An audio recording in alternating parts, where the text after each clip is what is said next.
This week's episode of the Great Big Podcast is all about the birds.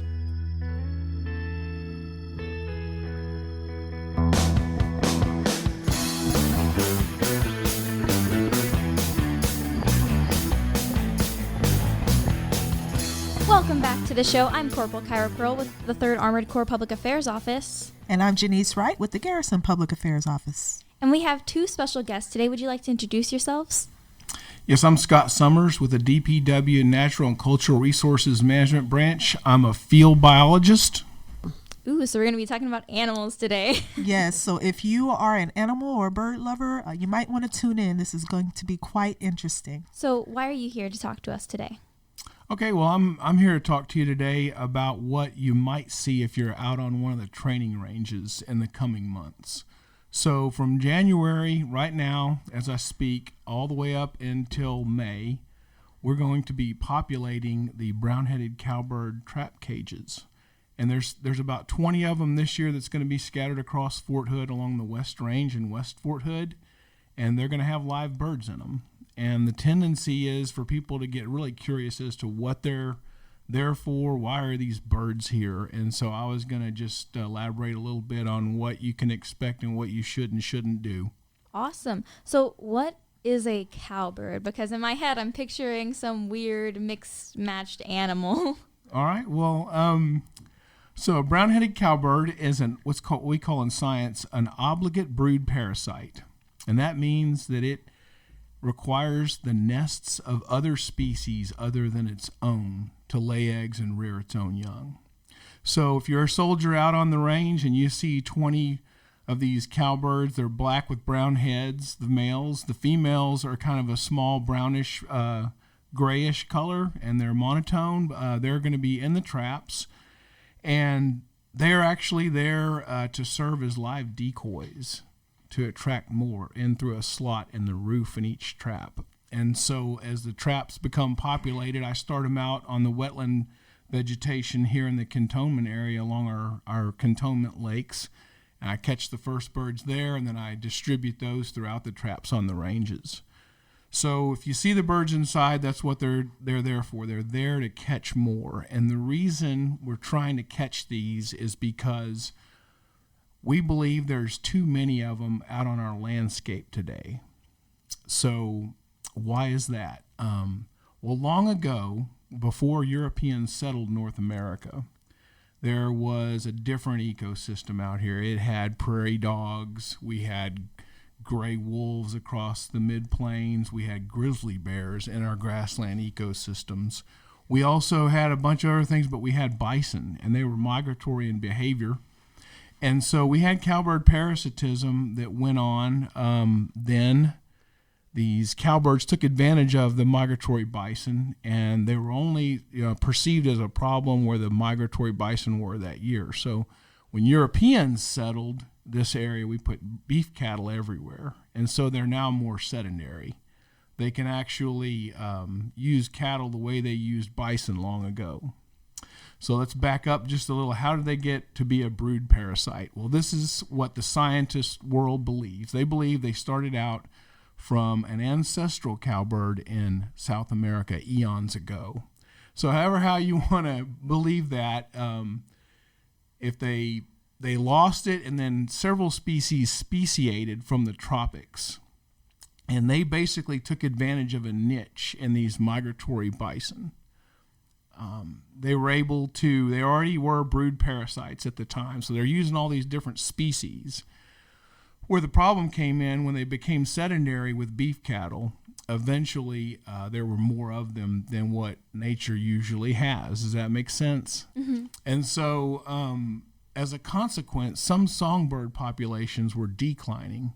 Oh. And a lot of ornithologists, that's a fancy word used for describing a bird biologist, they were concerned that it was excessive brood parasitism. So there were several species that actually suffered high rates of brood parasitism, starting with the Kirtland's warbler in Michigan, the Least-Bell's vireo in Southern California, the southwestern willow flycatcher in Arizona, And then finally, the black-capped vireo here in Texas and Oklahoma, and also northern Mexico. So that is the actual bird that we are trying to preserve here on Fort Hood. Exactly, and we've already preserved it. Through a combination of top scientists, we've had a team of people here that have been able to monitor and manage for this bird. We've had a lot of support from our leadership across the last few decades, even before I was here.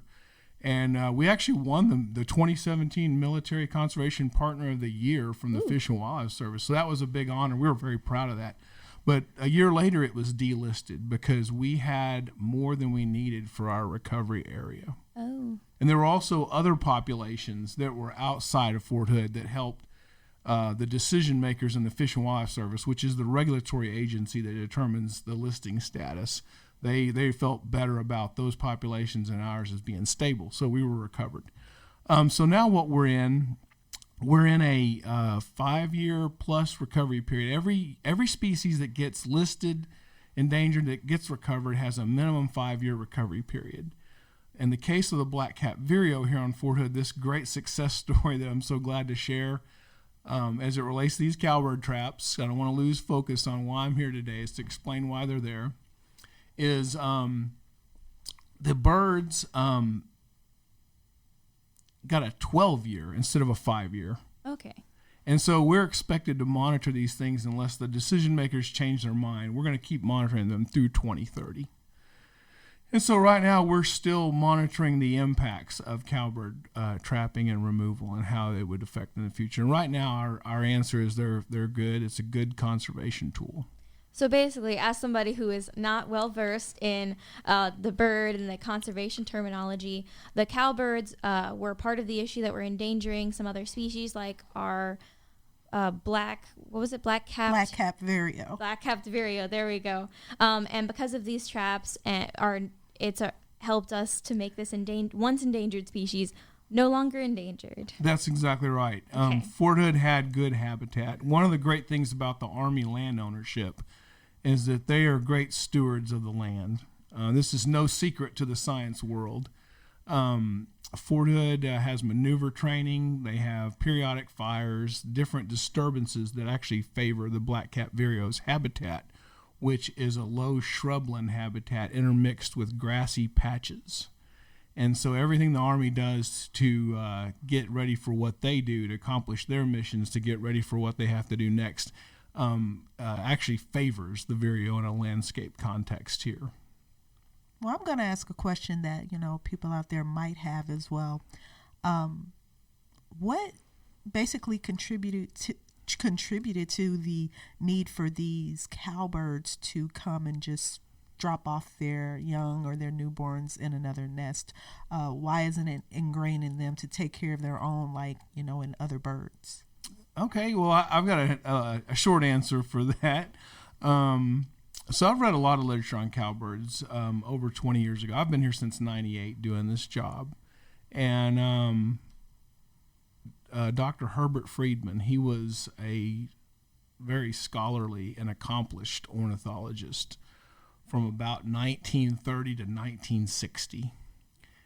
And he postulated that it was probably or most likely something with their inability to defend a territory and have enough nest success across time that eventually they evolved to take the brood parasitism strategy, the obligate brood parasitism strategy, the way it was. And so, like I said, in South America eons ago, that's how it started. And then there was some speciation, including the bronze cowbird, the brown-headed cowbird, the shiny cowbird, and a couple of other species that branched off of the ancestral cowbird that lost its ability.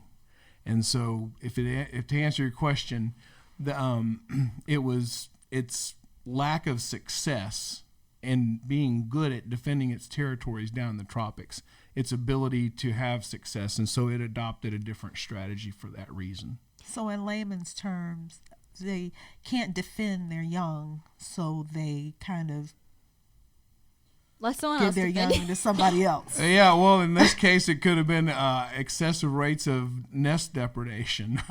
Okay. Indeed, I was just looking at my colleague Nick Glover. He's our field biologist for black-cap vireos. I was trying to get the rate of fledgling success, and fledgling means when the nestling fledges the nest, so they fly the nest. And it is extremely low. It's like somewhere to the tune of 4% chance for a cowbird. So they do make a lot of noise. They attract a lot of predators. And so it might have been that reason in the ancestral cowbird that they were doing this whenever they nested on their own. But this is all speculation. But Dr. Friedman, he studied these things for over 60 years, I think it was. He was replaced by another expert in the field of ornithology with brood parasitism, and that was Dr. Stephen Rothstein out of UC Santa Barbara. And he did some papers as well that I've read up on. But he's been helpful in being critical toward our trapping programs as far as the use of long-term tools. He's been wanting us to relax cowbird trapping to some extent, which we're actually doing in this 12-year post-delisting monitoring period. So I've imagined what I might see if I was out and I, came upon one of the traps. But you've described them as being about 6 by 6, 5 feet deep, pretty much the size of a curio cabinet. How many birds does each trap hold? Okay, so in order to have enough space for everybody, the answer to that question, the short answer is 25. And so, but that's not what I have all the time. So sometimes I have less than that, and that's fine. I'll let it populate until I get more than that. Now, if I get more than 25, I'll either let males go out the door and fly off, or I will actually move them to another trap that needs more birds that might have had a raccoon hole and they got out or something. So I did have a question. Yes. I'm sorry. So I know when you say that it's a parasitic bird, that you mean it drops off its eggs into the endangered species that we're trying to save into their nest. But how does that affect the endangered species? How does it endanger them? Could you explain what the effect is of the cowbird's eggs in their nest? Good question. So if you're a black-cap vireo pair and you get parasitized by a cowbird, typically there's 4 of your own eggs. Now you get back to your nest, and now there's 3 of your own and 1 cowbird egg. Cowbird egg looks a little different. It's got speckled coloring on it, and but for whatever reason, the black-cap vireo is often an acceptor species. And so what will happen is it has a shorter incubation period by a day or two, so it hatches quicker. When it hatches, the black-cap vireo quits incubating, starts feeding. So some of those vireo eggs probably hatch too. But because the cowbird gets a head start on the black-cap vireo, it actually slowly outcompetes them for all the food. And unfortunately, the way nature goes, it's usually always a single cowbird at the expense of its own brood. Interesting. So what would you like people who come upon these traps to know? What information is pertinent to continue the efforts of preserving the black-cap vireo? Okay, well, we're preserving the black-cap vireos, just to be clear. But if you're out on the ranges and you see a cowbird trap with a bunch of cowbirds in it, it's okay to go up and check it out. There's nothing, no harm, no foul there. But don't bother the trap. Don't harass the birds. Don't tip the trap over. Years and years ago, I'd have soldiers that would come in and use my trap. They might tip it over, feeling they're going to release the birds, and indeed they did, but they didn't know why we had those there. So that's why I'm really thankful to be here today to share with you guys why. But just don't do those things. Training, the cowbird traps nowadays, you were talking about how big they are, how deep they are. I can actually move these traps compared to some of the traps we had in the past whenever I inherited the program in 1998. Some were made out of wood. They were connected to the ground in a way they weren't easily removed, and so sometimes they get in the way of training, and I couldn't move them. So the reason we have the one today is so that I can move these traps and benefit training along with the recovery of the species and the maintenance. I'm so glad that we're able to get this information out, because I'm sure any soldiers in the past who have knocked it over and tried to let these birds out, they were probably bird lovers who thought they were doing something good, but in reality they were hurting an endangered, now not endangered species. Yeah, and they meant well, and training in these cowbird traps goes hand in hand. When I'm about 3 months out of the year, I'm using these things. I need them to help our team recover and recover the black caps. But the rest of the year, well, they're just out there, and I have the doors locked open with cable ties, and the tendency is for some people to want to shut the doors for me. They don't need to do that. Now they have to actually have a wrench to get the cable tie off to get it to shut.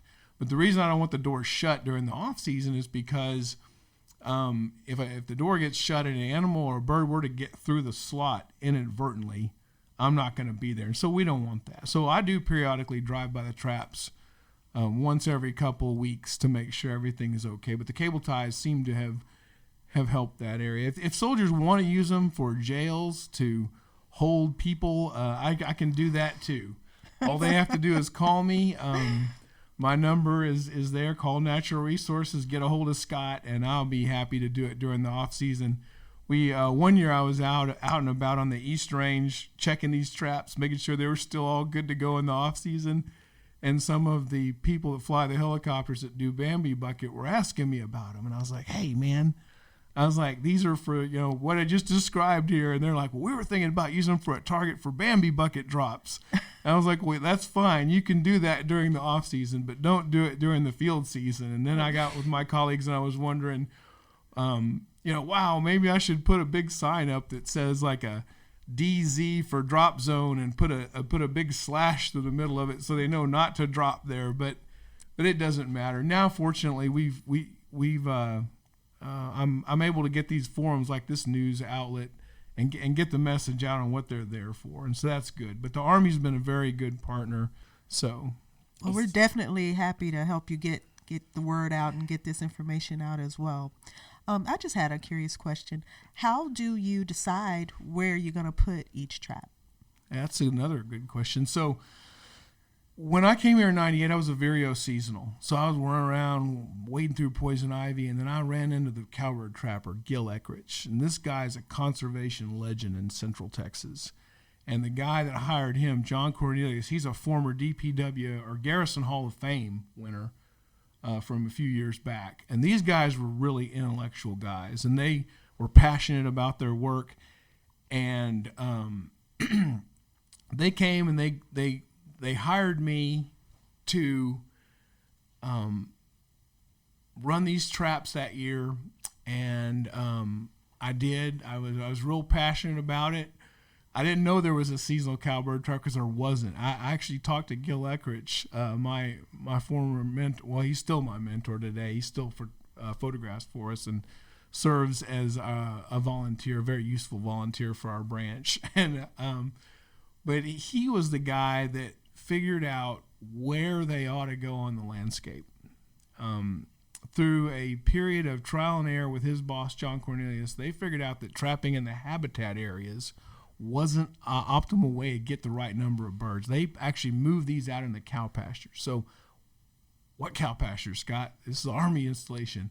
There are free-ranging cattle on Fort Hood. They're from the people who used to own the land before it was Fort Hood. And so they formed an organized group, Central Texas Cattlemen's Association. So they run these, and I take advantage of those pastures and trap near those cattle. If that answers your question. But I did this because Gil Eckrich learned it on his own back in the mid-1990s.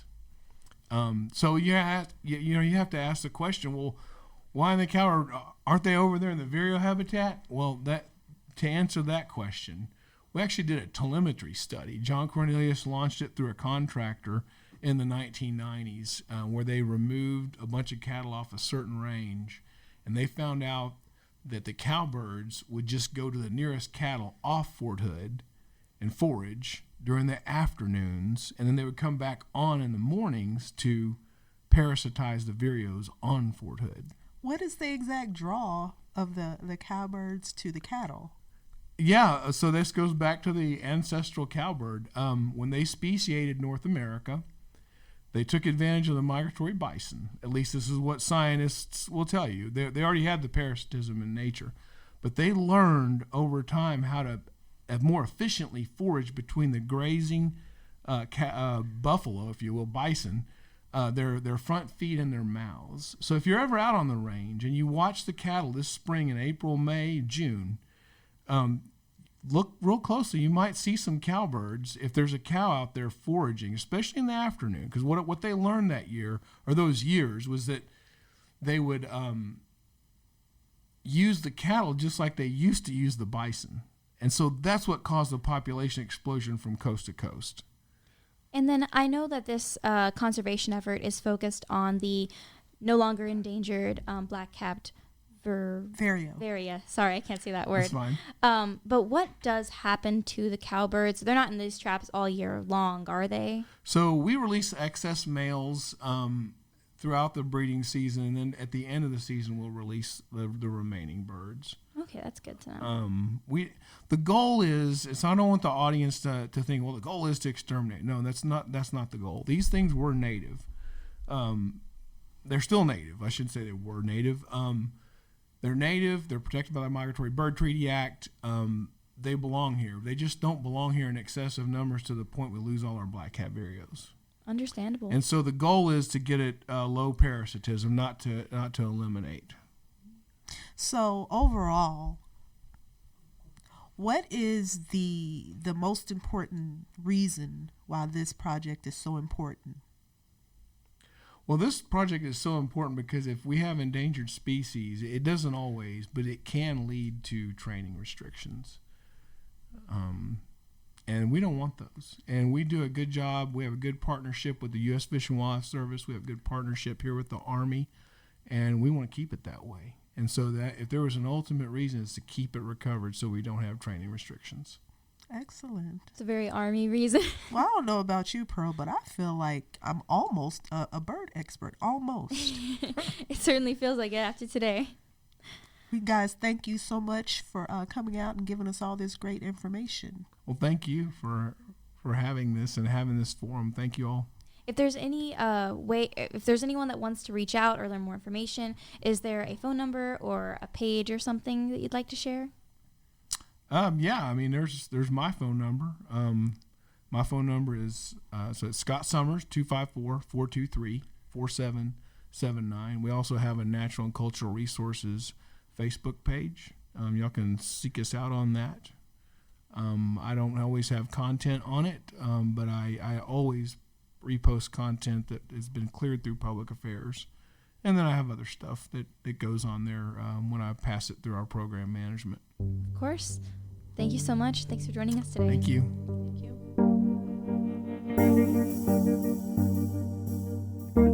Hey, this is Isabel Hubbard, USO Fort Hood Executive Director, here with you today. Hey, I just want real quick, come on by Building 121. Come see us. We've got movie theaters. We've got computers. We've got gaming. We would love to have you. Come on down.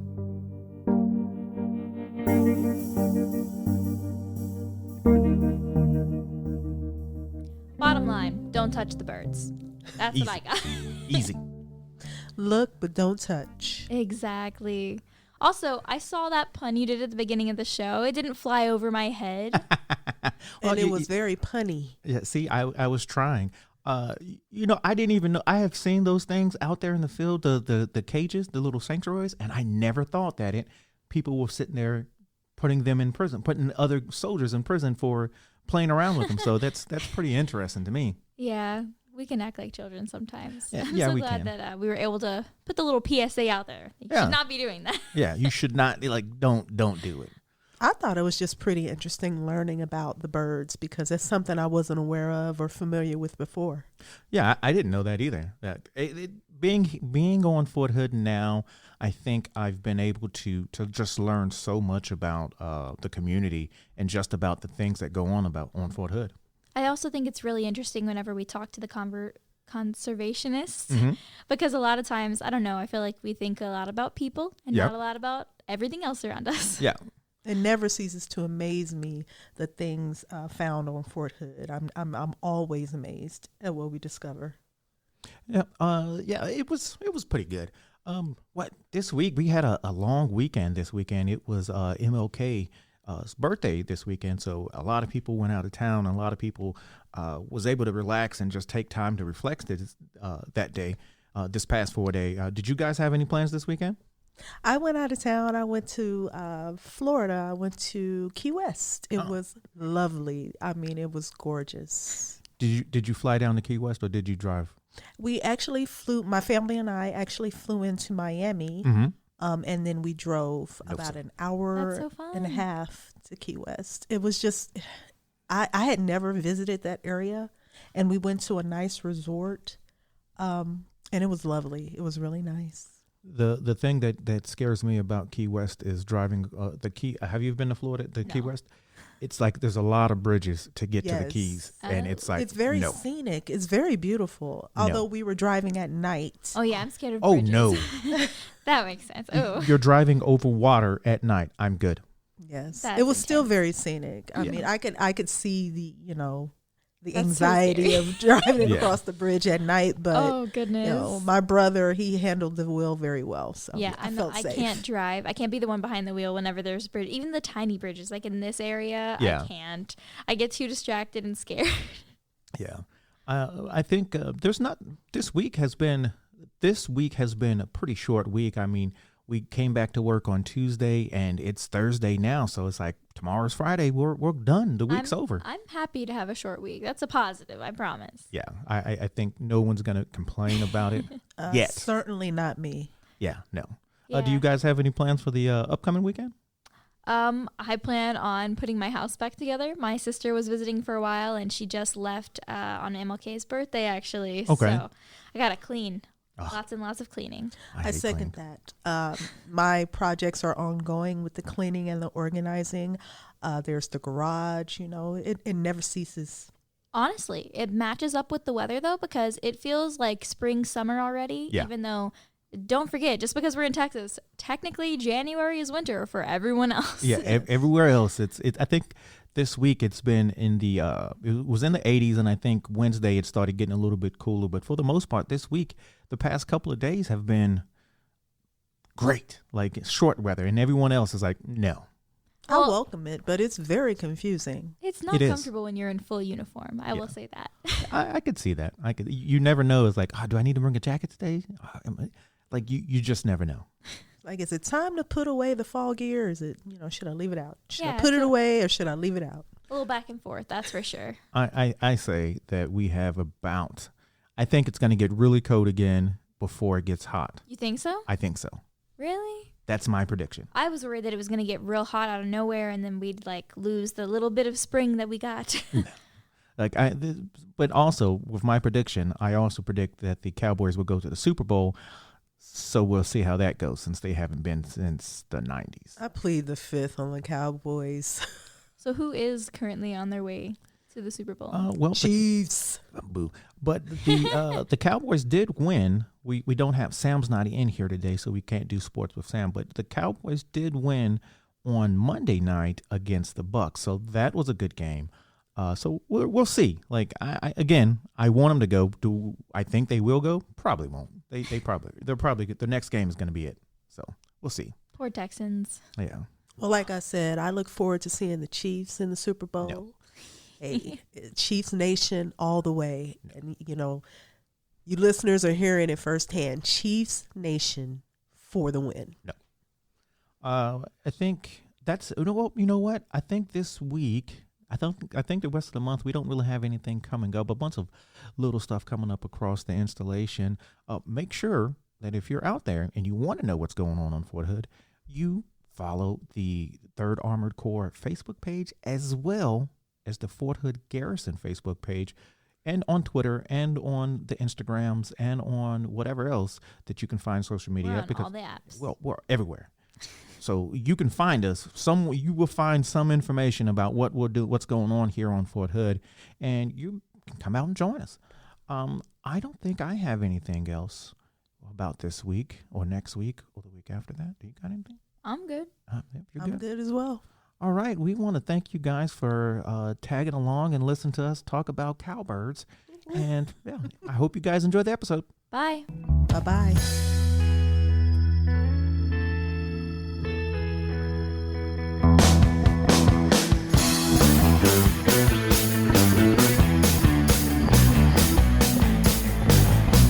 This podcast is a U.S. Army Garrison Fort Hood and Fort Hood Public Affairs production. The show's theme music is written and produced by Delicious All-Stars. All our music is obtained through Filter by Songtrader. Have a question or want to share some insights with us? Email us at forthoodpao@gmail.com. You can follow us on Facebook, Instagram, and Twitter at USAG Fort Hood.